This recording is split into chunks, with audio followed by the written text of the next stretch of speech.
नमस्कार मित्रांनो, स्वागत आहे आपल्या YBD अकॅडमी या युट्यूब चॅनल वरती. मित्रांनो, महाराष्ट्रामध्ये विविध विभागामध्ये 385 जागांसाठी नवीन पद भरती आलेली आहे.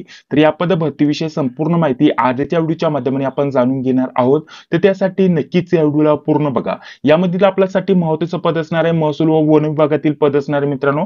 तर हे पद असणार आहे आपल्याला RFO, ठीक आहे, म्हणजेच रेंज फॉरेस्ट ऑफिसर हे पद असणार आहे मित्रांनो. महाराष्ट्र वन सेवा अंतर्गत हे भरलं जात आहे. एकूण जर म्हटलं तर 144 जागांचा समावेश असणार आहे. त्याच सोबत आपल्याला सामान्य प्रशासन विभागामार्फत जर म्हटलं तर आपल्याला 127 पद आपल्याला बघण्यासाठी भेटलेले आहेत आणि सार्वजनिक बांधकाम विभागामध्ये जर विचार केला तर 114 पदांचा इथे समावेश आहे. ठीक आहे, टोटल जर म्हटलं तर 385 जागांसाठी ही नवीन पद भरती आलेली आहे. तर या पद भरतीविषयी संपूर्ण माहिती आजच्या व्हिडिओच्या माध्यमाने आपण जाणून घेणार आहोत. तर त्यासाठी व्यवस्थित या व्हिडिओला पूर्ण बघा. तर बघा, ऑनलाईन अर्ज करण्यासाठी सुरुवात होणार आहे 28 मार्च 2025 पासून आणि शेवटची तारीख असणार आहे 17 एप्रिल 2025 पर्यंत तुम्ही ऑनलाईन अर्ज करू शकता. आता इथं ऑनलाईन पद्धतीने जर तुम्ही परीक्षा शुल्क भरणा करणार असाल तर तुम्हाला 17 तारीखच दिलेले रात्रीचं 12 वाजेपर्यंत तुम्ही परीक्षा शुल्क भरू शकता. मात्र जर भारतीय स्टेट बँक चलनाद्वारे तुम्ही परीक्षा शुल्क भरणार असाल तर तुम्हाला 19 एप्रिल दिलेले मित्रांनो आणि जर म्हटलं तर आपल्याला अंतिम दिनांक त्याचा दिलेला आहे 21 एप्रिल 2025. ठीक आहे, परंतु तुम्हाला इथे जास्त वाट बघत बसायची नाहीये मित्रांनो. ऑनलाईन परीक्षा शुल्क भरून द्यायचं आहे. आता परीक्षा जेव्हा फॉर्म इथे चालू होतील मित्रांनो तेव्हा जर म्हटलं तर तुम्हाला लगेच येत्या 4 ते 5 दिवसामध्ये ऑनलाईन अर्ज भरून द्यायचा आहे आणि त्यासोबत ऑनलाईन अर्जची जी परीक्षा शुल्क आहे ती ऑनलाईनच भरली तर तुम्हाला कोणत्या प्रकारची बाकी अडचण येणार नाही.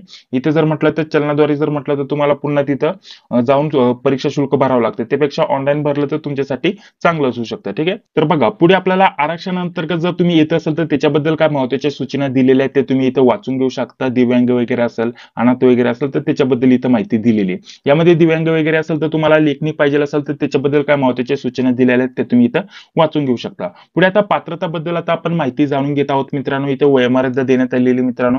आपले एज कॅल्क्युलेट केलं जाणार आहे 1 जुलै 2025 रोजीपासून. ठीक आहे, त्यानंतर इथं आपल्याला वयोमर्यादा खाली दिलेली आहे. इथे जर म्हटलं तर आपल्याला जे वनक्षेत्र दिलेलं आहे, ठीक आहे, वनक्षेत्र पालक किंवा वन विभागाचं जे पद आहे मित्रांनो, गट ब चं पद असणार आहे मित्रांनो, याच्यासाठी जर म्हटलं तर कमीत कमी वयोमर्यादा ठेवण्यात आलेली आहे 21 वर्ष. ठीक आहे, आणि बाकीचे जे इतर 2 पद होती मित्रांनो त्याच्याबद्दल तुम्हाला पुढे माहिती दिलेलीच होती. ठीक आहे, तर ह्यामध्ये जर विचार केला तर यांच्यासाठी 18 किंवा 19 वर्ष तुम्हाला पाहिजे आहे कमीत कमी. आणि जास्तीत जास्त जर म्हटलं तर खुला प्रवर्गासाठी इथं जे 2 पद आहेत मित्रांनो वन विभागाचं सोडून यांच्यासाठी जास्तीत जास्त तुम्ही 38 वर्षापर्यंत अर्ज करू शकता खुला प्रवर्गासाठी. आणि मागासवर्गीयांसाठी इथं 5 वर्षाची सूट देखील असणार आहे मित्रांनो आणि बाकी आरक्षण अंतर्गत देखील काही सूट असणार आहे जी की तुम्ही इथं बघू शकता. म्हणजेच वन विभागाचं जे आपल्याला वनक्षेत्र पालक गट ब चं पद होतं याच्यासाठी कमीत कमी 21 वर्ष आणि जास्तीत जास्त जर म्हटलं तर आपल्याला इथं वेगवेगळी इथं वयोमर्यादा ठेवण्यात आलेली जी की तुम्ही इथं बघू शकता. इथे जर म्हटलं तर इथं माझ्या अंदाजानुसार टायपिंग मिस्टेक झालेली असावी, कारण इथे सुद्धा 21 दिलेले आहे. ठीक आहे, खुला प्रवर्गासाठी तर इथं 38 वर्ष असणार आहे. ठीक आहे, आणि मागासवर्गीयांसाठी इथं 43 असणार आहे. इथे 21 वर्ष बाय मिस्टेक झालेलं असावं मला तरी वाटतं, कारण इथं कमीत कमी 21 आणि जास्तीत जास्त ठीक आहे 21 ते 38 वर्षापर्यंत तुम्ही अर्ज करू शकता खुला प्रवर्गासाठी. आणि मागासवर्गीयांसाठी 5 वर्षाची सूट म्हणजे ते 43 वर्षापर्यंत अर्ज करू शकतात. आणि याच्यासाठी जर म्हटलं तर बाकीचे जे 2 पद आहे यांच्यासाठी जर म्हटलं तर तुमचं जरी 18-19 वर्ष असेल तरी देखील तुम्ही इथं अर्ज करू शकता कमीत कमी आणि जास्तीत जास्त 38 वर्षापर्यंत तुम्ही अर्ज करू शकता. दोन्ही याच्यामध्ये आपल्याला खुला प्रवर्गासाठी आपल्याला जवळपास ही वयोमर्यादा ठेवण्यात आलेली आहे. ठीक आहे, बाकी जर म्हटलं तर पुढे आपल्याला शैक्षणिक पात्रता दिलेली आहे मित्रांनो. ठीक आहे, आता शैक्षणिक पात्रता जर म्हटलं तर आपल्याला जे पहिलं पद होतं मित्रांनो सहाय्यक प्रादेशिक परिवहन याच्यामध्ये अधिकारी गट अ चं पद असणार आहे मित्रांनो. याच्यासाठी आपल्याला त्या संदर्भात इथं पदवी असणं गरजेचं असणार आहे. याच्याबद्दल संपूर्ण माहिती तुम्हाला स्क्रीनवरती दिसत असेल. ठीक आहे, बाकी जर म्हटलं तर पुढे आपल्याला वनक्षेत्र पालक गट ब चं हे पद असणार आहे मित्रांनो. याच्यासाठी आपल्याला यापैकी कोणत्या प्रकारचं म्हणजे यामधील कोणत्या प्रकारची एखादी पदवी असेल तर तुम्ही इथं अर्ज करू शकता. भरपूर वेगवेगळ्या पदवी दिलेल्या आहेत मित्रांनो ज्या की तुम्ही स्क्रीनवरती बघू शकता.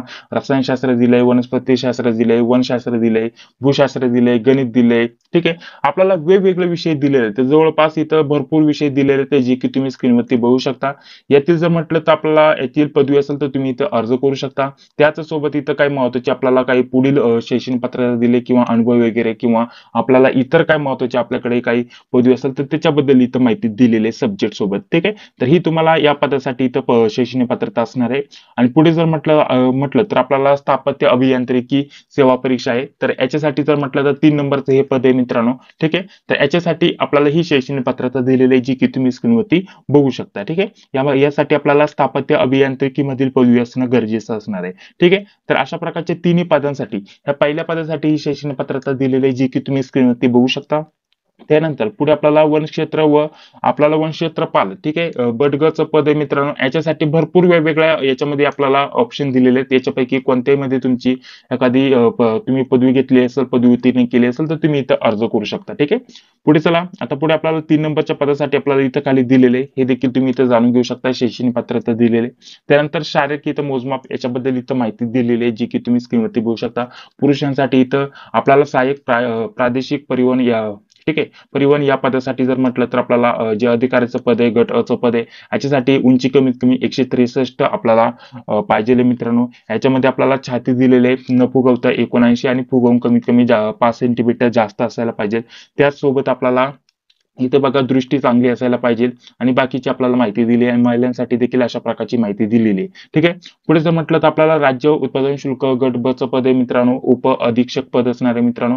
तर याच्यामध्ये जर म्हटलं तर आपल्याला इथं शारीरिक पात्रता दिलेली आहे, जास्त काय बदल नाहीये, त्याच प्रकारे दिले पुरुषांसाठी आणि महिलांसाठी. त्यानंतर पुढं आपल्याला 3 नंबरचं पद आहे वनक्षेत्रपाल, गट ब चं पद असणार आहे. याच्यासाठी जरी म्हटलं तर आपल्याला ही शारीरिक पात्रता दिलेली आहे महिलांसाठी आणि पुरुषांसाठी, जी देखील तुम्ही इथं जाणून घेऊ शकता. पुढे आपल्याला निवड प्रक्रिया म्हटलेले मित्रांनो, इथं टप्पे दिलेले ते जे की तुम्ही स्क्रीनवरती बघू शकता. इथे आपल्याला जर म्हटलं तर आपल्याला तिन्ही या पदांची इथं निवड प्रक्रिया दिलेली आहे.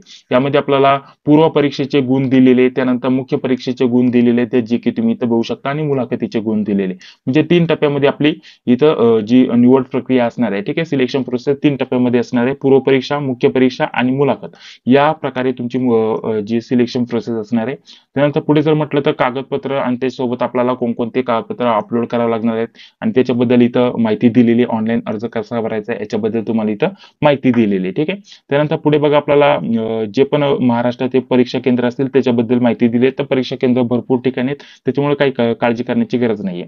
परीक्षा शुल्क जर म्हटलं तर आपल्याला सर्वसाधारणसाठी जर म्हटलं तर सर्वांसाठी खुला प्रवर्गासाठी 544 असणार आहे, मागासवर्गीयांसाठी 344 आपल्याला परीक्षा शुल्क असणार आहे. ठीक आहे, चला पुढे. पुढे जर म्हटलं तर बघा आपल्याला परीक्षेचं स्वरूप दिलेलं आहे, परीक्षेविषयी तुम्हाला माहिती दिलेली आहे, सिलेक्शन प्रोसेस विषयी तुम्हाला माहिती दिलेली आहे आणि खाली आल्यानंतर प्रत्येक कॅटेगरीनुसार आपल्याला किती पद असणार आहे याच्याबद्दल माहिती दिलेली आहे. ठीक आहे, तर यामध्ये बघा आपल्याला सहकार राज्यकर यामध्ये जर म्हटलं तर आपल्याला यामध्ये एकूण जर म्हटलं तर जेवढी पण पदं होती, ह्या पदांनुसार आपल्याला कॅटेगरीनुसार आणि आरक्षणानुसार जागा दिलेल्या आहेत. ठीक आहे,